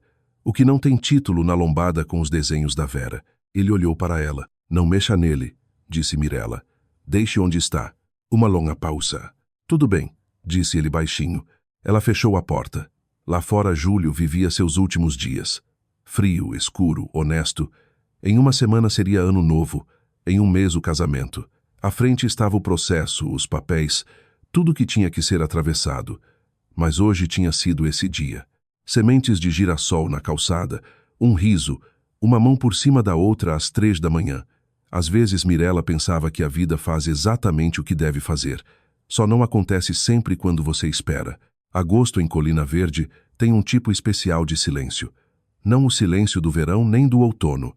O silêncio de inverno é diferente. Denso como algodão e ainda assim frágil como vidro. A geada cobria tudo uniformemente. As ruas ficavam desertas de manhã e a cidade toda parecia ter feito uma pausa depois dos feriados, tomando fôlego antes do que viesse a seguir. Para Mirella, aquilo que vinha a seguir era muito. Marcelo Belo preparava a defesa metodicamente. Eles se encontravam a cada poucos dias e toda vez ele chegava com papéis novos e perguntas novas. O laudo do Ferreira estava pronto. A cirurgia havia corrido normalmente, sem complicações, e a recuperação como esperado. O farmacêutico havia emitido certificado para os medicamentos prescritos, analgésicos e antibióticos, nada que o tribunal pudesse considerar alterador de consciência. Os atendentes do cartório, os mesmos que haviam recebido o pedido deles, estavam prontos para confirmar que Mirella havia ido pessoalmente, parecia calma e se comportou de forma apropriada sem sinais de coação. É uma posição sólida, dizia Marcelo espalhando os papéis. Mas o principal problema continua. A Fonseca, pessoal de saúde, o depoimento dela sobre a condição de uma paciente na clínica será levado muito a sério pelo tribunal. Bruna Oliveira, lembrou Mirella. Eu falei com ela. Ela está disposta, mas preciso saber exatamente o que ela vai dizer antes que diga no tribunal. Bruna veio no dia seguinte sem ser convidada. Ligou de manhã e disse que queria vê-la. Mirella sugeriu que se encontrassem na cafeteria, a do Rangido na rua principal. Otávio ficou em casa.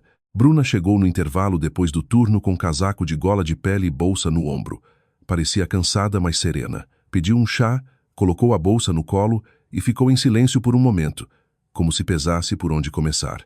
Mirella, disse ela finalmente, eu preciso te mostrar algo. Ela tirou um celular, um antigo com tela rachada, encontrou algo nas gravações e mostrou para Mirella. Foi por acidente. No começo nem percebi que havia gravado. Às vezes ligo o gravador quando vou para casa para deixar lembretes para mim. Naquele dia, início de agosto, eu estava indo para o turno e esqueci de desligar. Coloquei o celular no bolso do uniforme. Bruna olhou para ela sério. Eu estava no corredor. Eles não sabiam que eu estava por perto. Mirella pegou o celular. A gravação durava quase 8 minutos. Os primeiros 2 eram barulho de corredor, passos, vozes distantes. Depois, mais perto, 2 vozes que ela reconheceu imediatamente. César falava em voz baixa, mas clara. Você tem certeza de que o juiz vai comprar? Natália respondeu rápido com a confiança de quem se convenceu de algo depois de muito tempo. Sou enfermeira experiente. Vou dizer que ela estava delirante depois da anestesia, que não reconhecia as pessoas, que estava num estado agitado. Quem vai checar?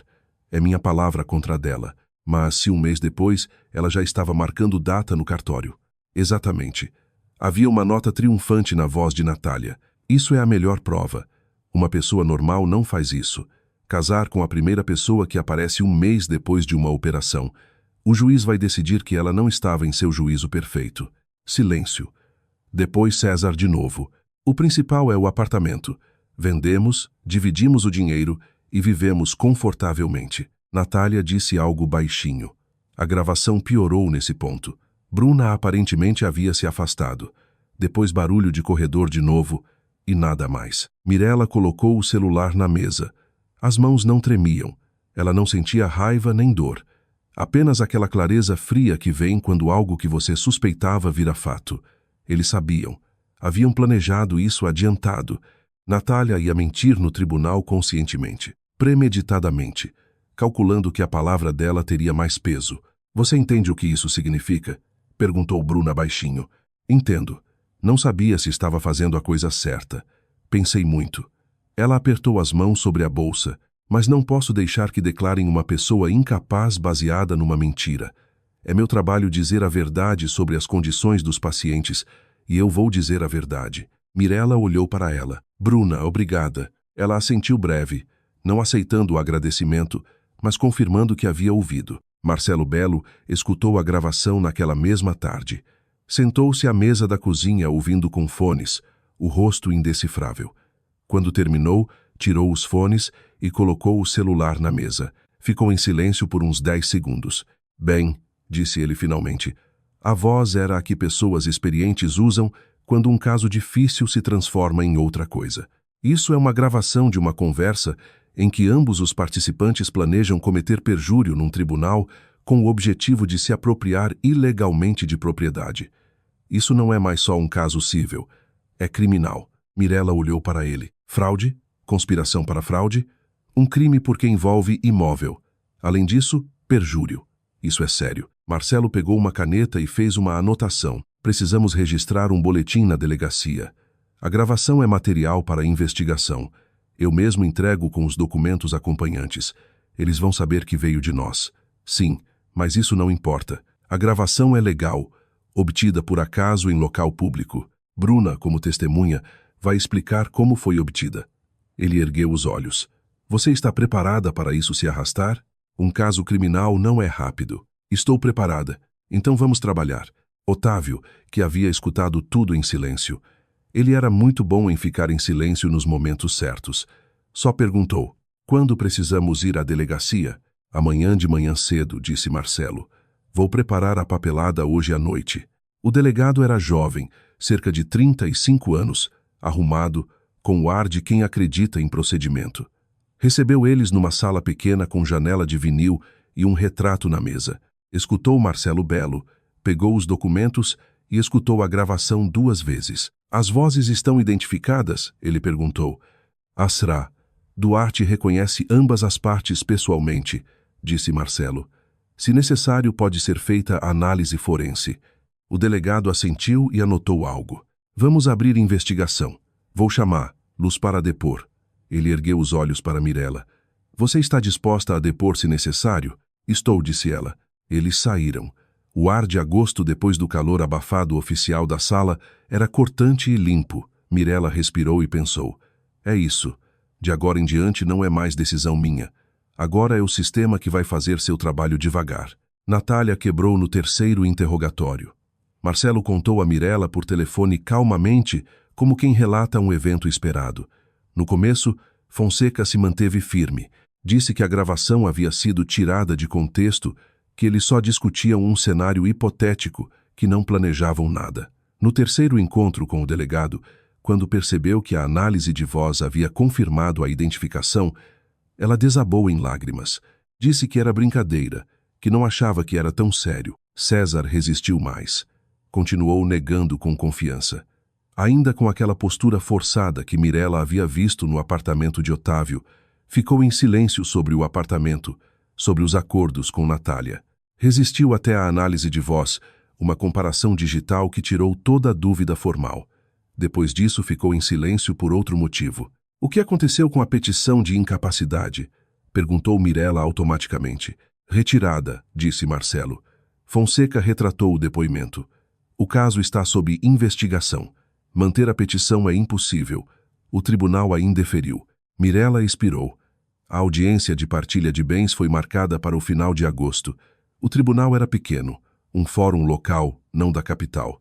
Bancos de madeira, janelas altas.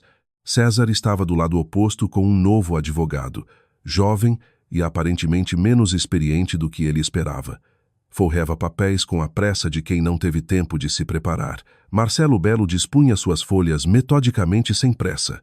A juíza, uma mulher de 50 e poucos anos com nome curto na placa, e o olhar de quem ao longo dos anos de trabalho perdeu a capacidade de se surpreender, mas não a de ver. Estudou os documentos e escutou os 2 lados. Marcelo apresentou os argumentos calmamente, um depois do outro.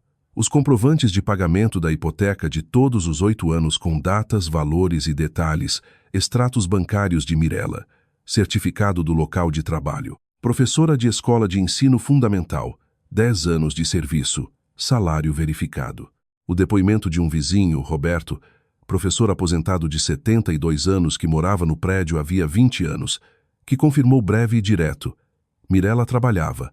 César passava meses sem fazer nada. Eu via. O advogado de César tentou contestar as formulações. Falou da entrada inicial que César de fato havia dado. Marcelo contra-argumentou com papéis na mão. A entrada constituía 18% do valor do apartamento. Os 82% restantes eram a hipoteca que Mirella havia pago igualmente e nos últimos 2 anos em grande parte sozinha.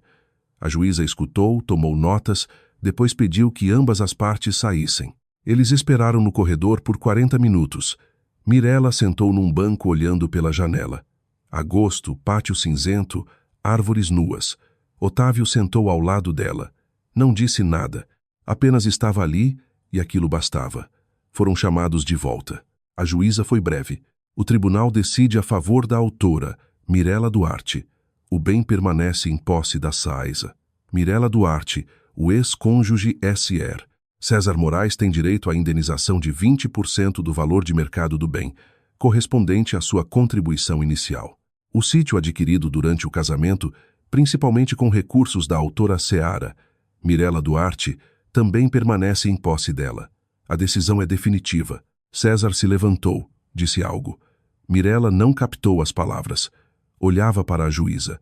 A juíza ergueu a cabeça. Silêncio. A decisão foi tomada. Peço que mantenham a ordem. Marcelo Belo recolhia os papéis sem pressa, como um homem acostumado a vitórias, mas que não perde a cabeça por elas. Assentiu para Mirella. Está feito. Eles saíram para o corredor. Junto à janela estava César sozinho. O advogado dele já havia saído. Natália havia saído de cena há tempo. Ele estava ali olhando para o vidro, e na linha dos ombros havia aquele descaimento de quem vê algo que contava firmemente deixar de existir de repente.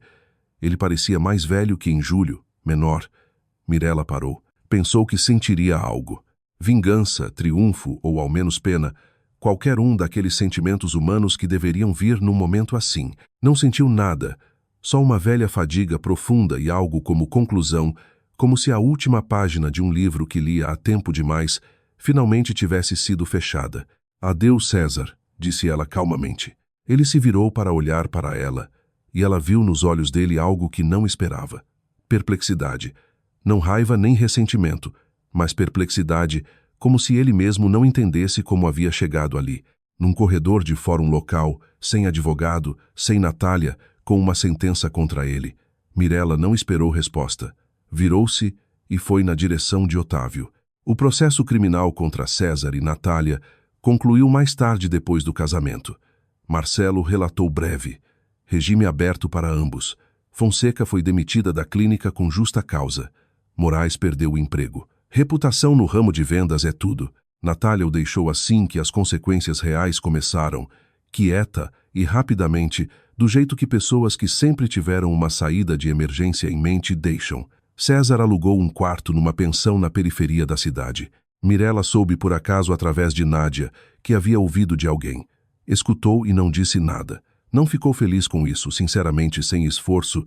A história dele simplesmente não era mais a história dela. Ela vivia a dela. No dia 26 de agosto, às 11 da manhã, eles se casaram.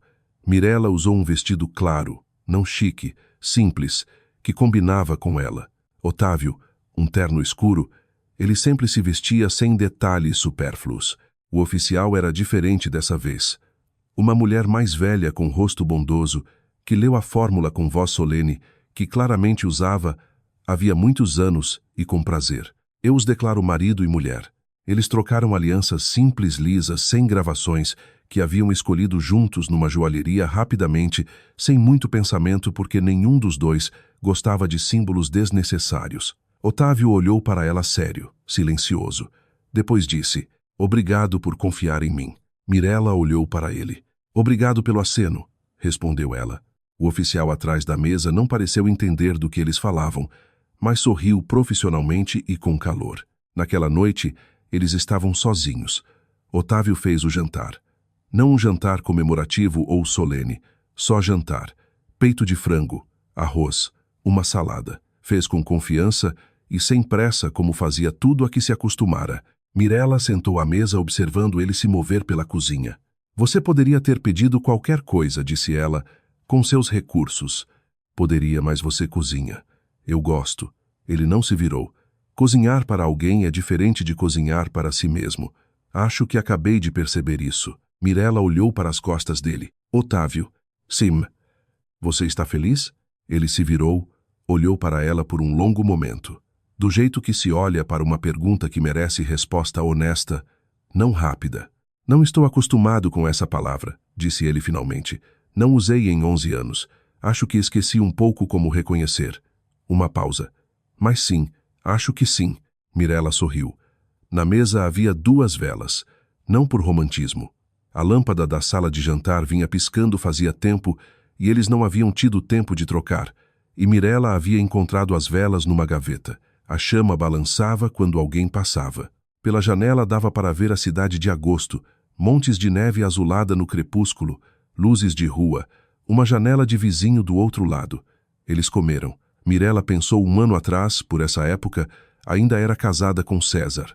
8 anos, a hipoteca, a caneca na prateleira de baixo, a poltrona dele no centro da sala, a mensagem de texto na véspera da operação, e agora essa mesa, essas velas, esse homem à frente dela que acabara de dizer, acho que sim, com tanto cuidado como se felicidade fosse algo que você tivesse que se aproximar quieto para não assustar. No que você está pensando?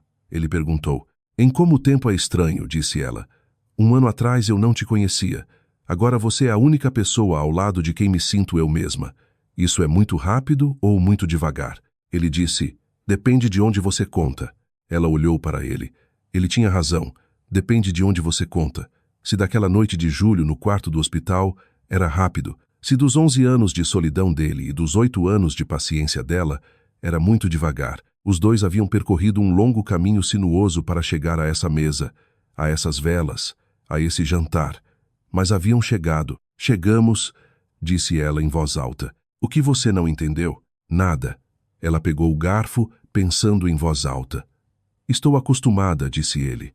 E naquelas 4 palavras havia tanta ternura serena que Mirela baixou os olhos por um segundo. Lá fora agosto vivia seus últimos dias. Logo seria setembro, depois outubro, depois primavera, que em Colina Verde demorava e sempre chegava tarde. Mas chegava. Mirela não fazia planos de longo prazo, apenas pensava que amanhã de manhã acordaria. Iria até a cozinha, e ele já estaria lá, ou estaria em 1 minuto, e haveria café, e a gerânio no parapeito, e o dia inteiro à frente tão normal e tão dela. Por enquanto aquilo bastava. Era um grande acordo. A primeira coisa que mudou depois do casamento foi nada. Era estranho e certo ao mesmo tempo. Mirela havia esperado que algo clicasse como virar um interruptor e tudo ficasse diferente. Nada clicou. Amanhã foi igual ao dia anterior. Ele saiu do escritório às 7h30.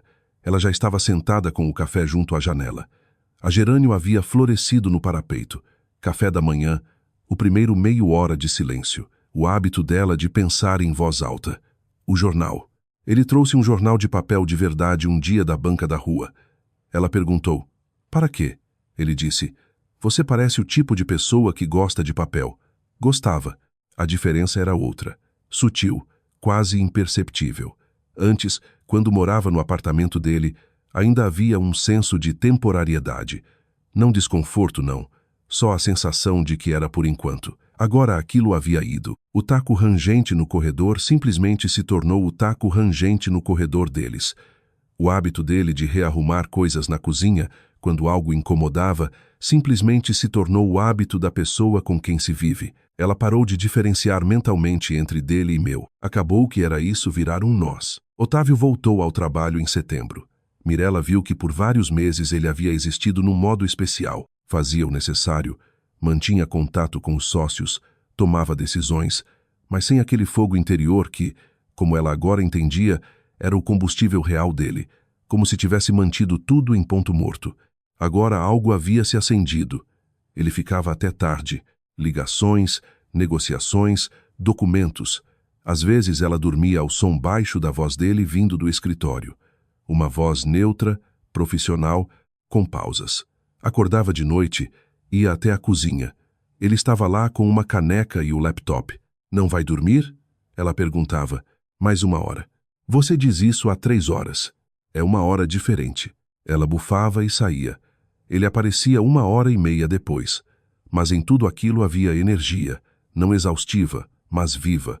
Como se tivesse encontrado algo em que pensava há muito tempo e agora se movia na direção. Um dia no jantar ele disse, quero começar uma fundação.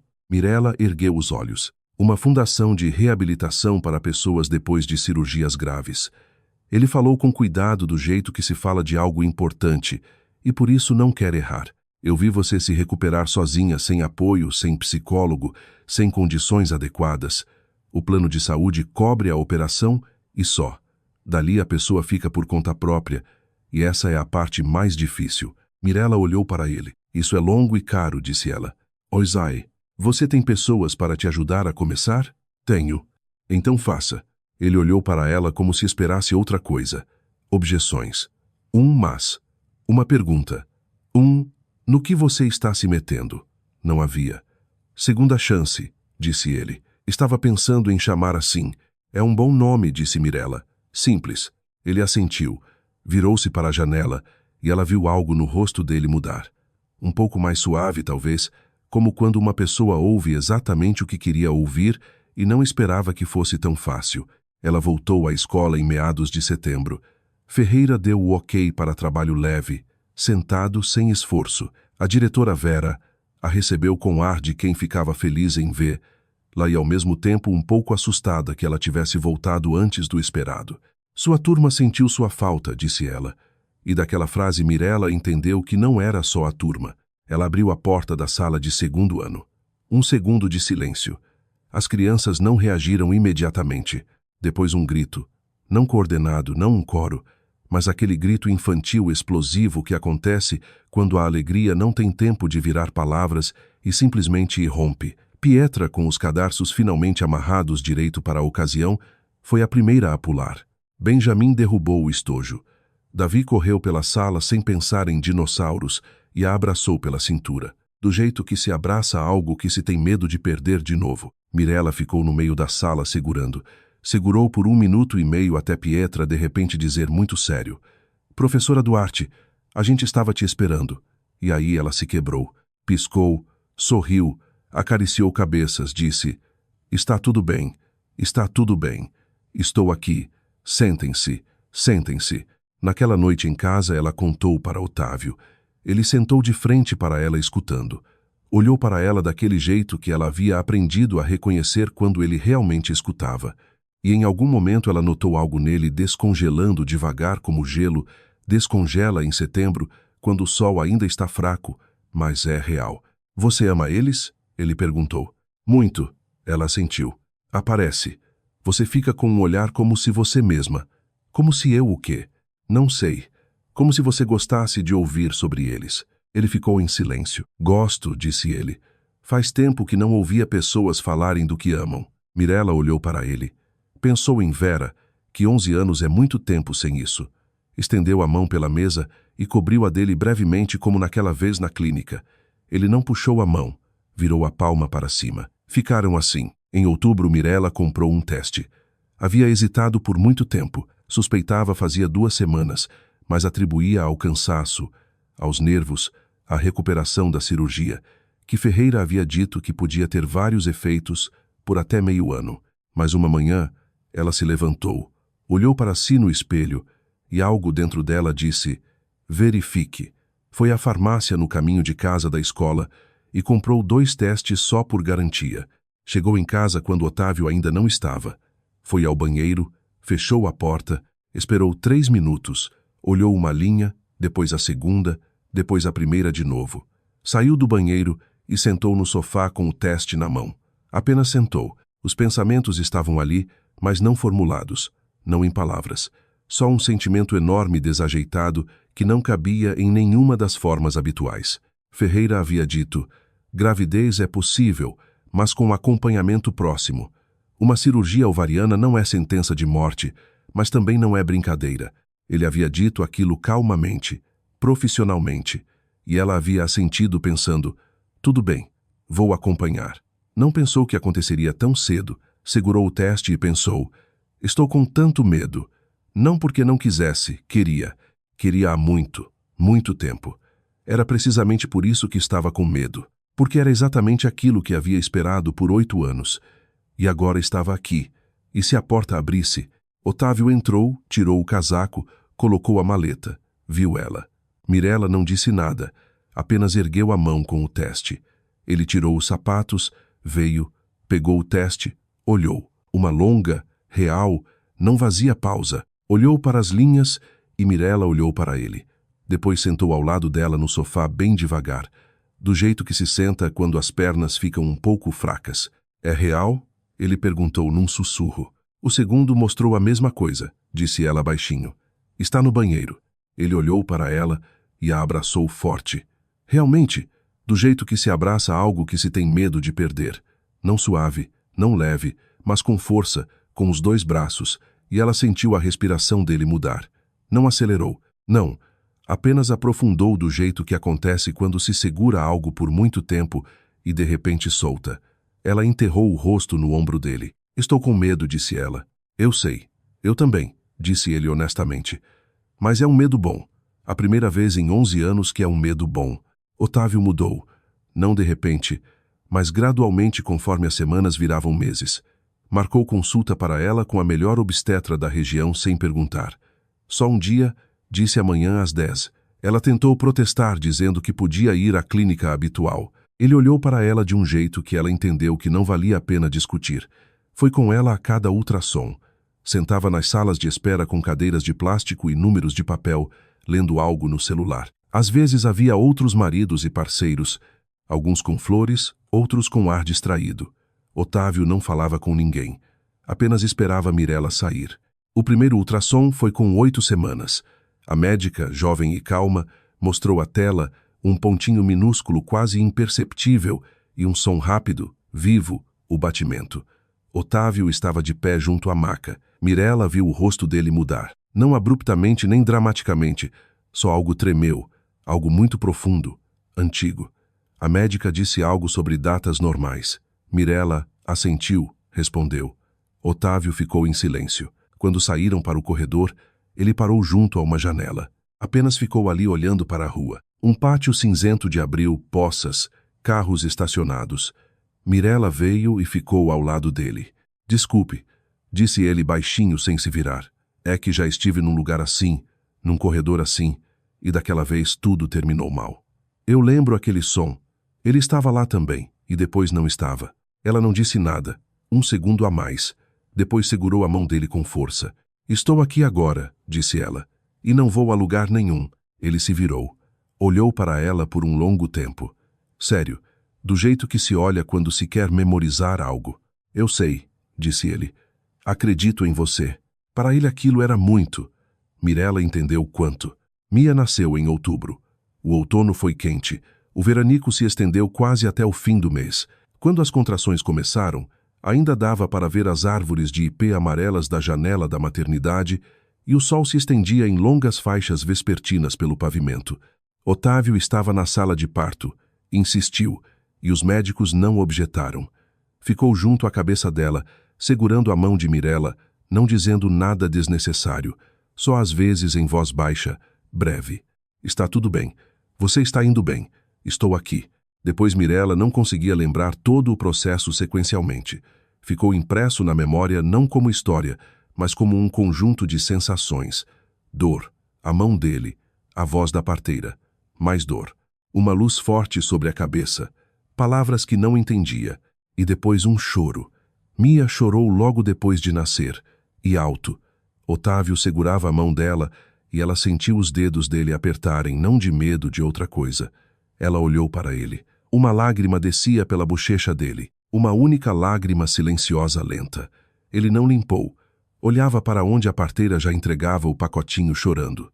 Olhou e Mirella viu no rosto dele tudo de uma vez. Os 11 anos de espera, aquela noite de hospital a tempo quando tudo terminou mal. E este momento, que era a segunda vida dele, real, quente, viva, deram Mia para ele. Ele pegou desajeitado, inseguro, sinceramente inseguro.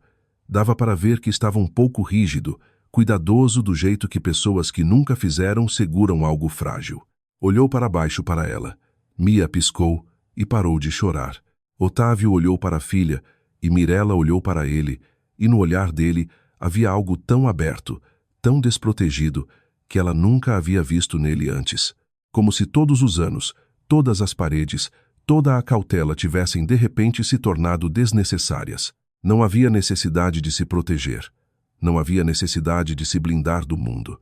O mundo mesmo havia vindo até ele em 3 quilos e 40 centímetros com um rosto vermelho enrugado e olhos escuros claramente dele, cinzentos. Já dava para ver. "Olá", disse ele para Mia baixinho, quase inaudível. "Esperamos você por muito tempo." Eles compraram a casa na primavera. Na periferia, 20 minutos de carro. Velha, mas sólida, com um jardim um pouco abandonado, mas vivo, macieiras, algumas cerejeiras, lilazes junto à cerca. Otávio disse: "Vamos consertar aos poucos." Mirella disse: "Eu sei como." Ele disse: "Vou aprender." Nessa época, Mia já engatinhava com confiança e engatinhava por todo lado sem aviso e sem rota fixa. Tinha interesse especial nas prateleiras baixas, nas caixas embaixo das camas e em tudo que estava na beira de algo. Um dia em abril, um dia realmente quente, quando as macieiras já estavam em flor e o jardim era uma nuvem branca caída na grama, Mirella estava na varanda. Apenas estava olhando para o jardim. Otávio saiu e a abraçou por trás em silêncio, do jeito que se abraça algo que é seu, familiar, sem motivo. Ficaram em silêncio. De dentro da casa veio o riso de Mia. Ela havia encontrado algo, a julgar pelo som, algo interessante, e estava muito feliz com isso. "No que você está pensando?" ele perguntou. "Em como tudo é estranho." Mirella olhou para as macieiras. "Um ano e meio atrás eu estava indo para o hospital sozinha, pensando que se eu morresse, quem explicaria os tempos verbais para as crianças?" Uma pausa. "E agora tenho tudo isso. É muito." Ele concordou. "É tanto." Ela disse: "Otávio, eu não quero nunca que isso termine." Ele ficou em silêncio por um momento. Depois disse: "Então vamos trabalhar duro para que não termine." Ele não prometeu. Só vamos trabalhar duro. Sinceramente, exatamente como ele era. Não é mágica, não é destino, é esforço diário. Vamos trabalhar duro. Isso é melhor que qualquer promessa, pensou Mirella. Mia saiu rolando da casa. Exatamente rolando. Rápida, confiante, com aquele olhar de determinação de quem encontrou um objetivo. O objetivo era o pai. Chegou até o degrau da varanda, olhou para ele com os olhos cinzentos e toda a expressão dizia: "Vamos, vamos." Otávio se abaixou e pegou ela. Ainda um pouco desajeitado como da primeira vez, mesmo que meio ano tivesse passado, ele ainda pegava com aquele cuidado especial de alguém a quem a vida ensinou que coisas frágeis devem ser seguradas com firmeza. Mia imediatamente agarrou o nariz dele. "Ai", disse Otávio. Mia apertou mais forte. "Ela faz isso toda vez", relatou Mirella. "Eu sei.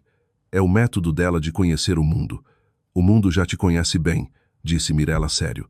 "Você pode soltar o nariz dele." Mia olhou para a mãe, olhou para o pai e explodiu em riso. Um riso alto sem motivo, só porque se sentia bem, porque era o jardim e estava quente, e os dois estavam ali. Otávio riu também, inesperadamente para si mesmo. Mirella viu aquele riso que vem sozinho sem intenção. Mirella olhou para os dois e sentiu algo tão cheio que não tinha nome.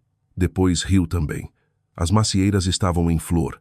Abril dourava a grama. Mia segurava o nariz do pai e ria a valer. Às vezes a vida se quebra onde parece que tudo terminou, só para começar de novo.